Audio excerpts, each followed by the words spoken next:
La grande finale de Koh Lanta, le feu sacré CIST ce mardi 13 juin sur TF1. Vous pensez qu'il vaut mieux avoir de petits pieds pour tenir le plus longtemps possible sur les célèbres poteaux de l'ultime épreuve du jeu de survie?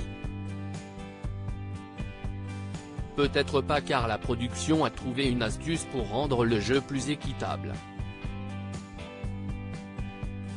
Les poteaux sont devenus, au fil des années, l'ultime et l'incontournable épreuve dont les aventuriers rêvent lorsqu'ils commencent l'aventure Koh Lanta. Celle qui, en cas de victoire, leur permet de s'assurer une place en finale et même de choisir son adversaire face au jury final. Une règle d'ailleurs controversée par certains téléspectateurs qui préféreraient, pour beaucoup, que les deux derniers à rester en équilibre puissent accéder à la finale. Mais une mécanique de jeu, favorisant encore la stratégie, et à laquelle tient la production qui ne devrait pas la faire évoluer.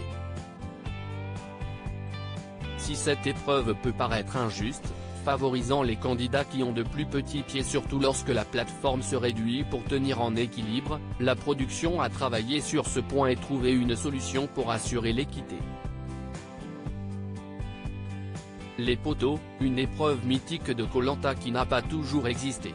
Cette épreuve des poteaux, la plus simple dans son fonctionnement puisqu'il s'agit de rester perché le plus longtemps possible, a beaucoup évolué avec le temps et n'a même d'ailleurs pas toujours existé.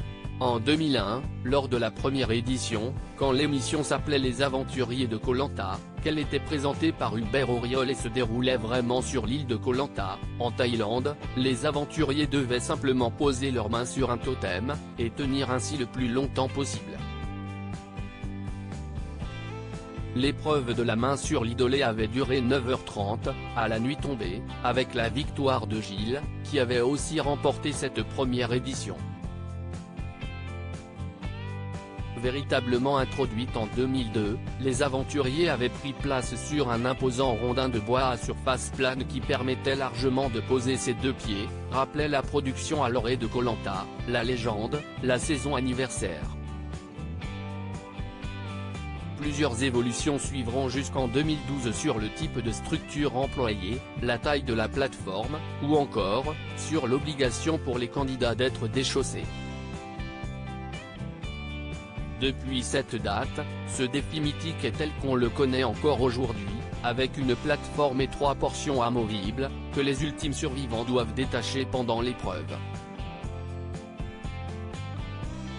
Nicolas, Koh Lanta, le feu sacré, appréhende les poteaux, Tania ne chausse pas du 43. Pour plus d'équité, la production a décidé d'adapter la plateforme à la pointure des aventuriers. Une information que n'avait pas Nicolas cette année, qui redoutait justement la taille de ses propres pieds lors de cette épreuve. Il nous confiait récemment: « Je pense avoir un minimum d'équilibre, de la patience et du calme pour ce type d'épreuve. Mais mon doute en montant sur les poteaux, c'est la taille de mes pieds.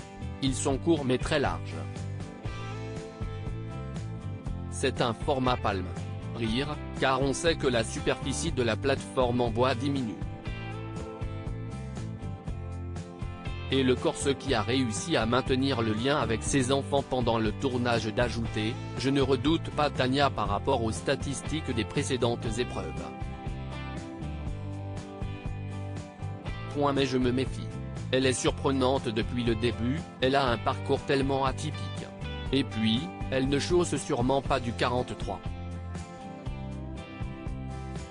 Enfin, je ne crois pas. » Koh Lanta, le record de longévité sur les poteaux est détenu par Amel. En saison 2 côté record, 2 aventuriers ont remporté l'épreuve à 2 reprises, Jade, en 2007 et 2009, et Pascal, en 2016 et 2018. Le record de longévité sur les poteaux est détenu par Amel, 5h16 lors de la 2e saison quand les poteaux étaient un peu plus larges, suivi par Jade, 4h30 en saison 7. Les chutes les plus rapides ont été celles de Francis, saison 5, et François David, saison 6, en moins de 2 minutes.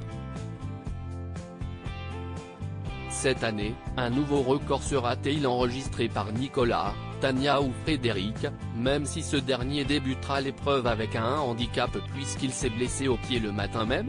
Réponse ce mardi 13 juin sur TF1.